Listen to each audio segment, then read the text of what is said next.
ஓம் சாந்தி. அவ்யக்த முரளி 20-2-1986. அவ்யக்த பாப்தாதா, மதுபன். இன்றைய முரளியின் தலைப்பு பறக்கும் கலை மூலம் அனைவருக்கும் நன்மை. பறக்கும் கலை மூலம் அனைவருக்கும் நன்மை. இன்று விசேஷமாக இரட்டை வெளிநாட்டு குழந்தைகளுக்கு வாழ்த்து சொல்வதற்காக வந்திருக்கிறோம் பாப்தாதா சொல்கிறாங்க. ஒன்று, தூர தேசத்தின் பலவித மதங்களில் சென்றபோதும் அருகில் பாரதத்தில் வசிக்கும் அநேக ஆத்மாக்களை விடவும் விரைவாக தந்தையை அறிந்து கொண்டுட்டீங்க. தந்தையை அறிந்துக்கிறது அப்படின்னா தனது பாக்கியத்தை அடைந்ததற்கான வாழ்த்து. மற்றும் இரண்டாவதா, எப்படி தீவிர வேகத்தில் அறிஞ்சிக்கிட்டீங்களோ அதே மாதிரி தீவிர வேகத்தில் சேவையில் தங்களை ஈடுபடுத்தினீங்க. ஆகையினால சேவையில் தீவிர வேகத்தில் முன்னேறுவதற்கான இரண்டாவது வாழ்த்து, சேவையின் விருத்தியின் வேகம் தீவிரமாக இருந்து கொண்டு இருக்குது. மேலும் இனி வருங்காலத்திலும் இரட்டை வெளிநாட்டு குழந்தைகள் விசேஷமான காரியத்துக்காக நிமித்தமாக ஆவாங்க. பாரதத்தின் நிமித்த ஆதி ரத்ன ஆத்மாக்கள் ஸ்தாபனையின் காரியத்தில் மிகவும் பலமான அஸ்திவாரத்தை அமைத்து காரியத்தினுடைய ஸ்தாபனை செஞ்சாங்க. மற்றும் இரட்டை வெளிநாட்டு குழந்தைகள் நாலாபுரமும் செய்தியை பரப்புவதில் தீவிர வேகமான சேவை செஞ்சாங்க மற்றும் செஞ்சுக்கிட்டே இருப்பாங்க. ஆகினால பாப்தாதா அனைத்து குழந்தைகளுக்கும் வந்த உடனே, ஜென்மம் எடுத்த உடனே மிக விரைவாக சேவையில் முன்னேறி செல்வதற்கான விசேஷ வாழ்த்தினை கொடுத்துட்ருக்குறாங்க. குறைந்த காலத்தில் வெவ்வேறு தேசங்களில் சேவை விஸ்தரிக்கப்பட்டிருக்குது. ஆகினால செய்தியை பரப்புவதற்கான காரியம் சகஜமாக விருத்தி அடைந்து கொண்டு இருக்குது. மேலும் சதா டபுள் லைட் ஆகி இரட்டை கிரீடதாரி ஆவதற்கான முழுமையான அதிகாரத்தை அடைவதற்கான தீவிர புருஷார்த்தத்தை அவசியம் செய்வாங்க. இன்று விசேஷமாக சந்திப்பதற்காக வந்திருக்கிறோம். பாப்தாதா பார்த்துட்ருக்குறாங்க. அனைவருடைய மனதிலும் குஷியினுடைய இசை ஒலித்துட்ருக்குது. குழந்தைகளின் குஷியின் இசை, குஷியின் பாடல் பாப்தாதாவுக்கு கேட்குது. நினைவு மற்றும் சேவையில் ஈடுபாட்டோடு முன்னேறிட்டு இருக்கிறாங்க. நினைவும் இருக்குது, சேவையும் இருக்குது. ஆனால் இப்போ அதிகப்படியாக எது வரப்போகுதுன்னு பாபா கேட்குறா. இரண்டுமே இருந்தாலும் சதா இரண்டினுடைய சமநிலை இருக்கணும். இந்த சமநிலை தன்னையும் மற்றும் சேவையில் பாபானுடைய ஆசீர்வாதங்களை அனுபவம் செய்பவராக ஆக்குது. சேவையின் ஊக்கம் உற்சாகம் இருக்குது. இப்போ இன்னும் கூட சேவையில் நினைவு மற்றும் சேவையின் சமநிலை வைப்பதன் மூலமாக அதிக சப்தம் உலகத்தில் கேட்கும். நன்கு விஸ்தாரம் செஞ்சுருக்கீங்க. விஸ்தாரத்துக்கு பிறகு என்ன செய்யப்படுது? விஸ்தாரத்தோடு கூடவே இப்போ இன்னும் கூட சேவையினுடைய சாரம், அந்த மாதிரி ஆத்மாக்களை நிமித்தமாக ஆக்கணும். அந்த விசேஷ ஆத்மாக்கள் பாரதத்தினுடைய விசேஷ ஆத்மாக்களை எழுப்பணும். இப்போ பாரதத்திலும் சேவையினுடைய வடிவமைப்பு, சமயத்தினுடைய பிரமாணம் முன்னேறி சென்றுக்கிட்டே இருக்கு. அரசியல் தலைவர்கள், தர்ம தலைவர்கள் மற்றும் அதோடு கூடவே நடிகர்கள் கூட தொடர்பில் வந்துட்டுருக்குறாங்க. மீதி யார் இருக்கிறாங்க? தொடர்பில் வந்துட்டுருக்குறாங்க. தலைவர்களும் வந்துட்டுருக்குறாங்க. ஆனால் விசேஷமாக அரசியல் தலைவர்கள் வரை கூட சமீப தொடர்பில் வருவதற்கான சங்கல்பம் உருவாகத்தான் வேண்டும். இரட்டை வெளிநாட்டு குழந்தைகள் அனைவரும் பறக்கும் கலையில் சென்று கொண்டு இருக்கீங்க இல்லையா? ஏறும் கலைஞரும் இல்லைதானே? பறக்கும் கலை இருக்குதா? பறக்கும் கலை இருக்குதுன்னா அனைவருக்கும் நன்மை ஏற்படுவது. எப்போ அனைத்து குழந்தைகளுக்கும் ஒரே மாதிரி பறக்கும் கலை வந்துடுதோ அப்போ அனைவருக்கும் நன்மை, அதாவது மாற்றத்தினுடைய காரியம் முடிவடைஞ்சிடும். இப்போ பறக்கும் கலை இருக்குது. ஆனால் பறப்பதோடு கூடவே பல நிலைகள், அதாவது ஸ்டேஜஸ் இருக்குது. சில நேரம் மிக நல்ல ஸ்டேஜ் இருக்குது. இன்னும் சில நேரம் ஸ்டேஜுக்காக புருஷார்த்தம் செய்கிற ஸ்டேஜ் இருக்குது. சதா மற்றும் பெரும்பான்மையினருக்கு பறக்கும் கலை ஏற்படுதுன்னா முடிவு வந்துடுச்சுன்னு அர்த்தம். இப்போ குழந்தைகள் அனைவரும் அறிவாங்க, பறக்கும் கலை தான் சிரேஷ்ட ஸ்திதி. பறக்கும் கலைதான் கர்மாதீத ஸ்திதியை அடைவதற்கான ஸ்திதி. பறக்கும் கலைதான் தேகத்தில் இருந்தவாறே தேகத்திலிருந்து விலகியும் சதா பாபா மற்றும் சேவை மீது அன்பு கொண்ட ஸ்திதி. பறக்கும் கலைதான் பாக்கியத்தை தரும் வள்ளல் மற்றும் வரதானங்களை வழங்கும் வள்ளலின் ஸ்டேஜினுடைய ஸ்திதி. பறக்கும் கலைதான் நடமாடும் போதும் சுற்றி வரும்போதும் பரிஸ்தா மற்றும் தேவதை 2 ரூபங்களினுடைய சாட்சாத்காரம் செய்விப்பதற்கான ஸ்திதி. பாபா சொல்கிறாங்க, பறக்கும் கலைதான் சிரேஷ்ட ஸ்திதி, கர்மாதீத ஸ்திதியை அடைவதற்கான ஸ்திதி, தேகத்தில் இருந்தவாறே தேகத்திலிருந்து விலகி சதா பாபா மற்றும் சேவை மீது அன்பு கொண்ட ஸ்திதி. பாக்கியத்தை தரும் வள்ளல் மற்றும் வரதானங்களை வழங்கும் வள்ளலின் ஸ்டேஜினுடைய ஸ்திதி. நடமாடும் போதும் சுற்றி வரும்போதும் பரிஸ்தா மற்றும் தேவதை 2 ரூபங்களினுடைய சாட்சாத்காரம் செய்விப்பதற்கான ஸ்திதி அப்படின்னு பறக்கும் கலை பற்றி பாபா சொல்கிறாங்க. பறக்கும் கலை சர்வ ஆத்மாக்களையும் பிச்சைக்கார நிலையில் இருந்து விடுவித்து பாபாவினுடைய ஆஸ்திக்கு அதிகாரி ஆக்குவது. ஆத்மாக்கள் அனைவரும் அனுபவம் செய்வாங்க. ஆத்மாக்களாகிய நம் அனைவரினுடைய இஷ்ட தேவ் மற்றும் இஷ்ட தேவிகள் மற்றும் நிமித்தமாக ஆகியிருக்கிற அநேக தேவதைகள் அனைவருமே இந்த பூமியில் அவதரிச்சிருக்கிறாங்க. சத்தியுகத்திலும் அனைவரும் சத்கதியில் இருப்பாங்க. ஆனால் இந்த சமயம் உள்ள ஆத்மாக்கள் அனைவருக்கும் நீங்கள் சத்கதி அளிக்கிறவங்க. எப்படி எந்த ஒரு ட்ராமாவும் முடிவடையுதுன்னா கடைசியில் நடிகர்கள் அனைவருமே உன்னால் மேடையில் வந்துடுவாங்க. ஆக இப்போ கல்பத்தின் ட்ராமா முடிவடையும் சமயம் வந்துட்டுருக்குது. முழு உலகத்தினுடைய ஆத்மாக்களுக்கும் கனவுல அல்லது ஒரு வினாடியினுடைய ஜொலிப்பில் அல்லது பிரத்யட்சத்தாவிற்கான நாலாபுரமும் எழும் சப்தத்தின் மூலமாக இந்த சாட்சாத்காரம் அவசியம் நடைபெறும். அதாவது இந்த டிராமாவின் ஹீரோ பாட்டுதாரிகள் மேடையில் பிரத்யட்சமாகிட்டாங்க. பூமியினுடைய நட்சத்திரங்கள் பூமியின் மீது பிரத்யட்சமாகிட்டாங்க. அனைவரும் அவங்கவுங்க இஷ்ட தேவர்களை அடைந்து மிகுந்த குஷி அடைவாங்க. அவர்களிடமிருந்து உதவி கிடைக்கும். இரட்டை வெளிநாட்டினரும் கூட இஷ்ட தேவிகளில் உள்ளாங்க இல்லையா? அல்லது பொன் விழாக்காரர்களாக இருக்கீங்களான்னு கேட்குறாங்க பாபா. நீங்களும் கூட அதில் இருக்கிறீர்களா அல்லது பார்ப்பவர்களாக இருக்கீங்களான்னு கேட்குறாங்க. எப்படி இப்போ பொன் விழாவினுடைய காட்சியை பார்த்தீங்க, இதுவோ ஒரு ரமணீகரமான பாகத்தை நீங்கள் நடிச்சிங்க. ஆனால் இப்போ கடைசி காட்சி எப்போ நடைபெறுமோ அதிலும் நீங்கள் சாட்சாத்காரம் செய்விப்பவராக இருப்பீங்களா அல்லது பார்ப்பவர்களாக இருப்பீங்களான்னு பாபா கேட்குறாங்க. என்னவாக இருப்பீங்கன்னு கேட்குறாங்க. ஹீரோ நடிகர்கள் இல்லையா நீங்கள்? அந்த காட்சி எப்படி இருக்கும் அப்படின்னு இப்போ வெளிப்படுத்துங்க. இந்த கடைசி காட்சிக்காக இப்போதுல இருந்தே திரிகால தரிசியாகி பாருங்க. எத்தகைய அழகிய காட்சியாக இருக்கும் மற்றும் நாம் எவ்வளோ அழகாக இருப்போம். அலங்கரிக்கப்பட்ட திவ்ய குண மூர்த்தி பரிஸ்தாவிலிருந்து தேவதை. இதற்காக இப்போதிருந்தே தன்னை சதா பரிஸ்தா ரூப ஸ்திதியின் அபியாசத்தினால முன்னேற்றத்தில் கொண்டு செல்லுங்க.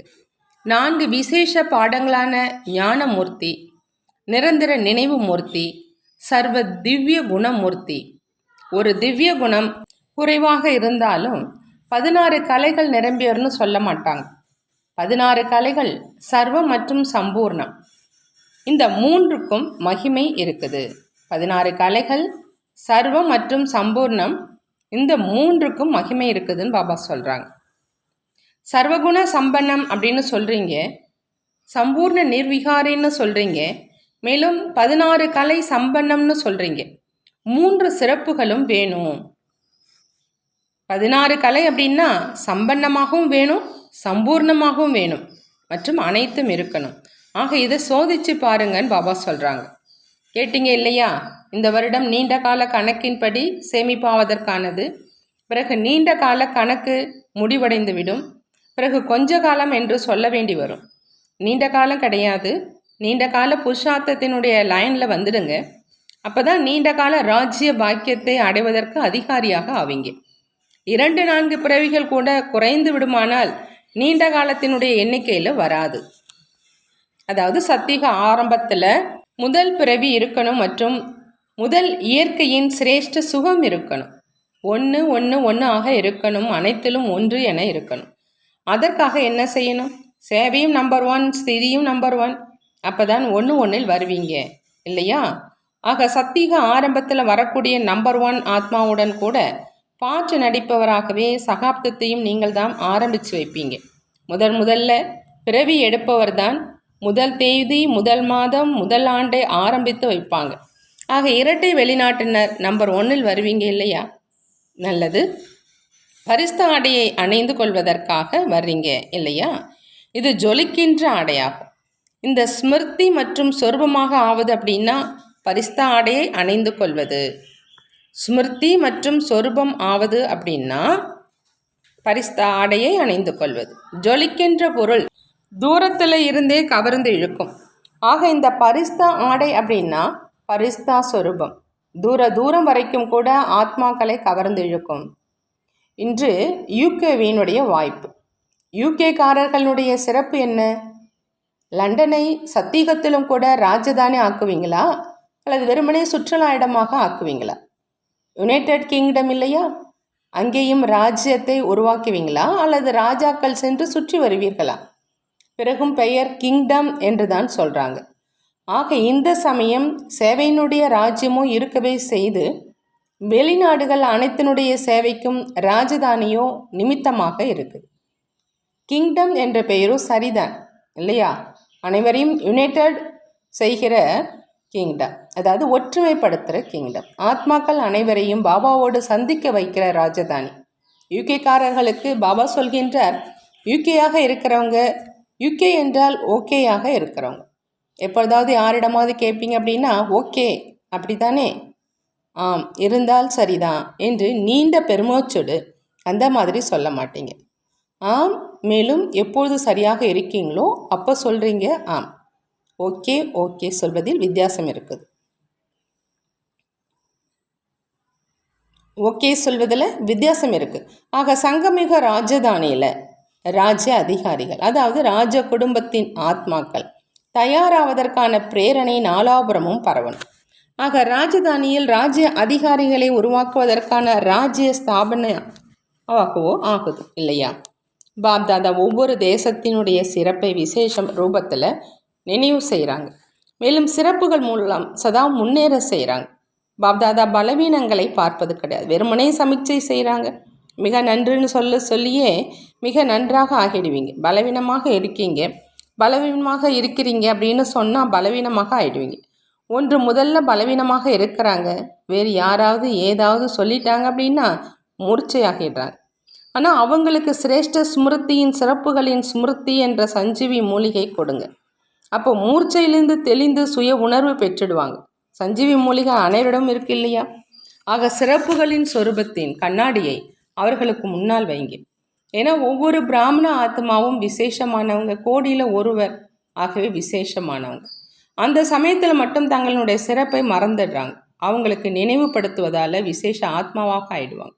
மேலும் எவ்வளவு விசேஷத்தன்மையினுடைய வர்ணனை செய்வீங்களோ அவங்களுக்கு தங்களின் பலவீனங்கள் தாமாகவே மிக தெளிவாக அனுபவமாகும்.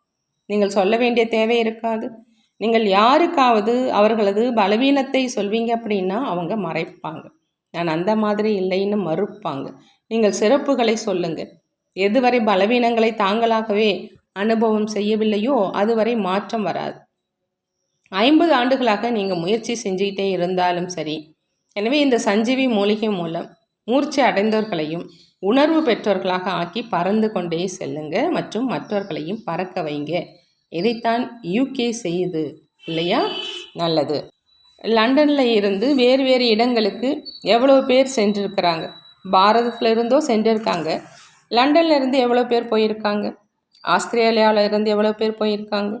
ஆஸ்திரேலியாவும் கூட விருத்தியை ஏற்படுத்தியிருக்கு. மேலும் எங்கெங்கே சென்றனர்? ஞான கங்கைகள் எவ்வளோ தூரத்தில் பாய்ந்து செல்லுதோ அவ்வளோ நல்லது. யூகே, ஆஸ்திரேலியா, அமெரிக்கா, ஐரோப்பாவில் எவ்வளோ சென்டர்கள் இருக்குது. அனைவரும் அவங்கவுங்க எண்ணிக்கையை சொன்னாங்க. அதாவது விருத்தி அடைஞ்சிட்ருக்குறாங்க. இப்போ ஏதாவது விசேஷ இடம் மிச்சம் இருக்குதான்னு பாபா கேட்குறாங்க. நிறைய இருக்குதுன்னு அங்கே இருக்கிறவங்க சொல்கிறாங்க. நல்லது, அதற்கான திட்டமும் உருவாக்கிட்டு இருக்கீங்க இல்லையா? வெளிநாடுகளுக்கு இந்த லிஃப்ட் இருக்குது. மிக சுலபமாக சென்டர்களை திறக்க முடியும். லௌகீக சேவையும் செய்ய முடியும் மற்றும் அலௌகீக சேவைக்கும் நிமித்தமாக்க முடியும். பாரதத்தில் பிறகும் அழைப்பிற்கு இணங்க சென்டர் ஸ்தாபனை ஆவதற்கான சிறப்பு இருக்குது. ஆனால் வெளிநாடுகளில் தாங்களே தங்களுக்கு அழைப்பு கொடுத்து கொள்கிறாங்க. அழைப்பு கொடுப்பவரும் பெற்றுக்கொள்பவரும் தாங்கள் தான். இதுவும் சேவையில் விருத்தி சுலபமாக ஏற்படுவதற்கான ஒரு லிஃப்ட் கிடைச்சிருக்கு. எங்கே நீங்கள் போனாலும் 2-3 பேர் சேர்ந்து அங்கே ஸ்தாபனைக்கு நிமித்தமாக முடியும் மற்றும் ஆகிக்கொண்டே இருப்பீங்க. இது ட்ராமா அனுசாரம் கிஃப்ட் என்றாலும் சரி லிஃப்ட் என்றாலும் சரி கிடைச்சிருக்குது. ஏன்னா கொஞ்சம் சமயத்தில் சேவையை முடிக்கணும் அப்படின்னா தீவிர வேகம் இருக்கணும். அப்போ தான் சமயத்தில் முடிவடையும். பாரதத்தினுடைய விதி மற்றும் வெளிநாட்டின் விதிக்கிடையில் வேறுபாடு இருக்குது. ஆகையினால வெளிநாட்டில் விரைவில் விருத்தி ஆகிட்டு இருக்குது மற்றும் ஆகிக்கொண்டே இருக்கும். ஒரே நாளில் அநேக சென்டர்கள் திறக்கப்பட முடியும். நாலாபுறமும் வெளிநாடுகளில் நிமித்தமாக இருக்கும் வெளிநாட்டினருக்கு சேவை செய்வதற்கான வாய்ப்பு சுலபமாக உள்ளது. பாரதவாசிகளுக்கு பாருங்கள், விசா கிடைப்பதும் கூட கஷ்டமாக இருக்குது. ஆகவே அங்கே இருப்பவர்களே அங்குள்ள சேவைக்கு நிமித்தமாகிறாங்க. அதனால் இது சேவைக்கான வாய்ப்பு. எப்படி கடைசியில் வந்தாலும் வேகமாக செல்வதற்கான வாய்ப்பு இருக்குதோ அதே போல் சேவைக்கான வாய்ப்பும் வேகமாக கிடைச்சிருக்குது. அதனால் புகார் இருக்காது. நாங்கள் பின்னால் வந்தோம் என்று. பின்னால் வருகிறவர்களுக்கு வேகமாக போவதற்கான வாய்ப்பும் கூட விசேஷமாக இருக்குதுன்னு பாபா சொல்கிறாங்க. ஆகையினால் ஒவ்வொருவரும் சேவாதாரி. அனைவரும் சேவாதாரிகளா அல்லது சென்டரில் இருக்கக்கூடிய சேவாதாரிகளான்னு கேட்குறாங்க. எங்கே இருந்தாலும் சேவையின்றி நிம்மதி இருக்காது. சேவைதான் நிம்மதிக்கான தூக்கம். நிம்மதியாக தூங்குவதை தான் வாழ்க்கைன்னு சொல்லப்படுது. சேவைதான் நிம்மதியான நித்திரையினாலும் சரி உறக்கம்னாலும் சரி. சேவை இல்லை அப்படின்னா நிம்மதியான தூக்கம் இல்லை. கேட்டீங்க இல்லையா? சேவை என்பது வாய்மொழியினால் செய்வது மட்டுமல்ல, ஒவ்வொரு வினாடியும் சேவை, ஒவ்வொரு சங்கல்பத்திலும் சேவை. யாரும் இதை சொல்ல முடியாது. பாரதவாசியாக இருந்தாலும் சரி, வெளிநாட்டில் இருக்கும் பிராமணராயினும் சரி, சேவைக்கு வாய்ப்பில்லைன்னு சொல்ல முடியாது. நோய்வாய்ப்பட்டு இருந்தாலும் கூட மனதால் செய்யும் சேவை, வாயுமண்டலத்தை உருவாக்கும் சேவை, வைப்ரேஷன்களை பரப்புகின்ற சேவையோ செய்ய முடியும். ஏதாவது ஒரு சேவை செய்யுங்க. ஆனால் சேவையில் தான் இருக்கணும். சேவை தான் வாழ்க்கை. பிராமணர் என்பதன் அர்த்தமே சேவாதாரி என்பது தான். நல்லது. சதா பறக்கும் கலை, அனைவருக்குமான நன்மை அப்படிங்கிற இந்த ஸ்திதியில் நிலைத்திருக்கக்கூடிய, சதா தன்னை பரிஸ்தாவாக அனுபவம் செய்யக்கூடிய, சதா உலகத்துக்கு முன்னால் இஷ்ட தேவ் ரூபத்தில் பிரத்யட்சமாகக்கூடிய தேவ ஆத்மாக்கள், சதா தன்னை விசேஷ ஆத்மானு புரிஞ்சுக்கிட்டு மற்றவர்களுக்கும் கூட விசேஷ தன்மையினுடைய அனுபவம் செய்விக்கக்கூடிய விசேஷ ஆத்மாக்களுக்கு பாப்தாதாவினுடைய அன்பு நினைவுகள் மற்றும் நமஸ்தே சொல்கிறாங்க. நாமும் நம்மளுடைய பாப்தாதாவுக்கு அன்பு நினைவுகள் மற்றும் நமஸ்தே கூறுவோம். பாட்டிகளோடு அவ்யக்த பாப்தாதா சந்திக்கிறாங்க. சதா தன்னை கர்ம யோகி அப்படின்னு அனுபவம் செய்கிறீங்களான்னு பாப்தாதா கேட்குறாங்க. கர்ம யோகி அப்படின்னா ஒவ்வொரு கர்மம் செய்யும் போதும் நினைவு யாத்திரையில் சதா இருப்பது. இந்த சிரேஷ்ட காரியத்தை சிரேஷ்ட தந்தையின் குழந்தைகள் தான் செய்கிறாங்க மற்றும் சதா வெற்றி கொள்கிறாங்க. நீங்கள் அனைவரும் கர்ம யோகி ஆத்மாக்கள் இல்லையா? கர்மத்தில் இருந்து கொண்டே விலகியும் அன்பானவராகவும் சதா இதே அபியாசத்தின் மூலம் தன்னை முன்னேற்றத்தில் கொண்டு செல்லணும். சுயத்தோடு கூடவே உலகத்தினுடைய பொறுப்பு அனைவர் மீதும் இருக்குது. ஆனால் இவை அனைத்தும் ஸ்தூல சாதனங்கள். கர்மயோகி வாழ்க்கை மேலும் முன்னேறிக்கொண்டே மற்றவர்களையும் முன்னேற வைத்து கொண்டே செல்லுங்க. இந்த வாழ்க்கை தான் மிக அன்பான வாழ்க்கை. சேவையும் இருக்கணும், குஷியும் இருக்கணும், இரண்டும் கூடவே இருக்குது. சரிதானே? பொன் விழாவோ அனைவருக்குமானது. பொன் என்றால் சதா பிராப்தமான ஸ்திதியில் நிலைத்திருக்கிறவங்க.